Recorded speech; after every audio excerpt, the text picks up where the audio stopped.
We have just the recipe for you to satisfy those cookie cravings. Let's dive in and make chocolate chip cookies.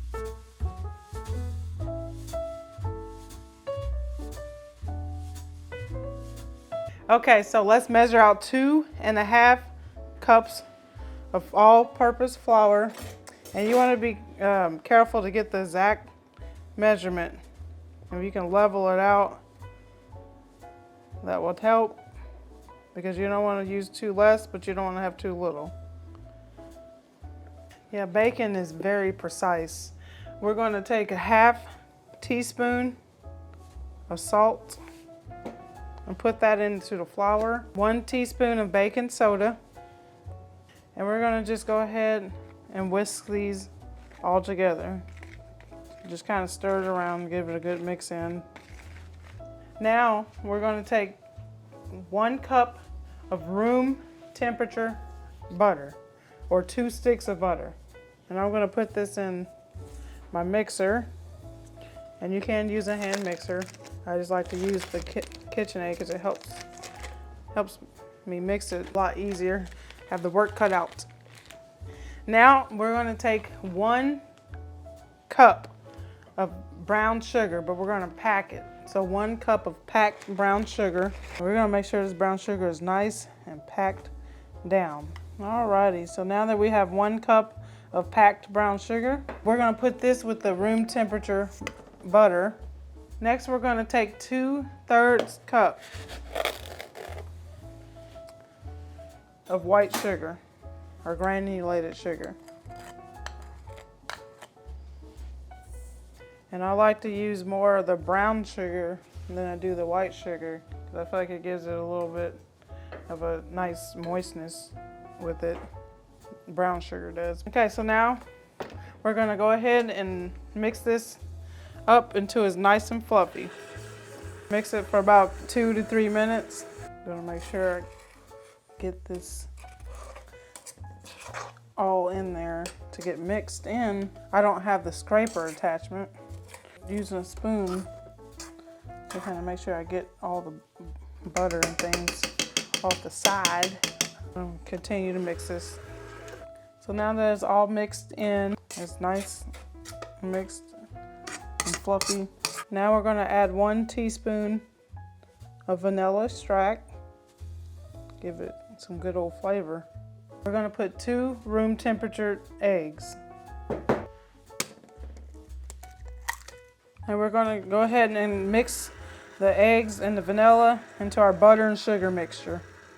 We're going to mix this until it's well incorporated for about a minute. I need to scrape my sides of my bowl.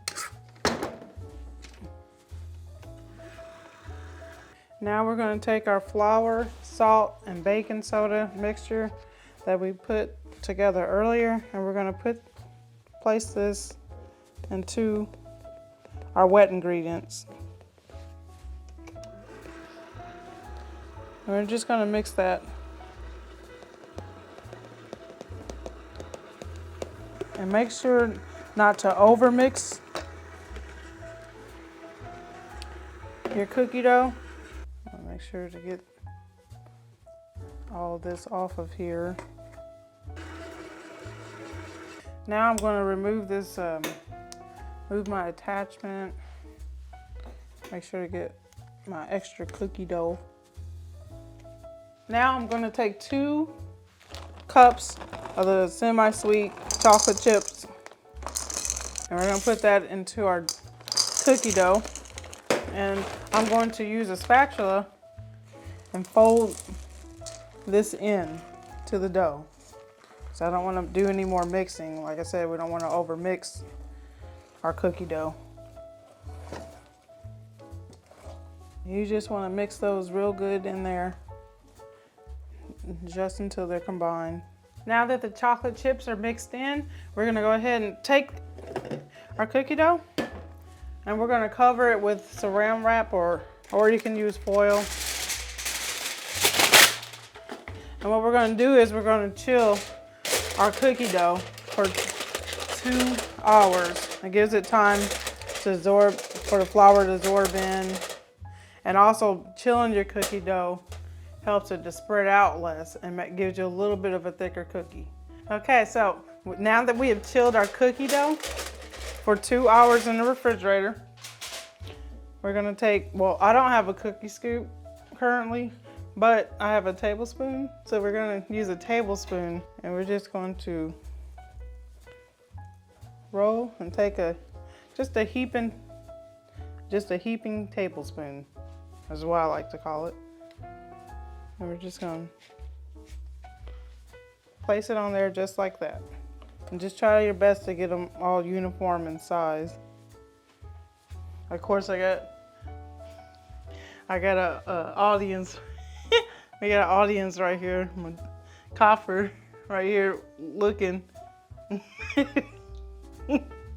She knows she can't have none though. We wouldn't give our dog any of this. Now we're gonna place this in the oven on 325 degrees for 14 minutes. Now I'm gonna go ahead and place the foil back on here and put this back in the fridge while the cookies are baking, and just take them out while the cookies cool so we can scoop another batch. And you just do that over and over until it's all complete. Okay, so now that they've been done baking, it's been 14 minutes. I'm gonna set these here and let them sit on here for a couple minutes to let them solidify. Okay, so now that these had time to sit for about 3 minutes and solidify, we're just gonna put these on the cooling rack to let them finish cooling. These look so good.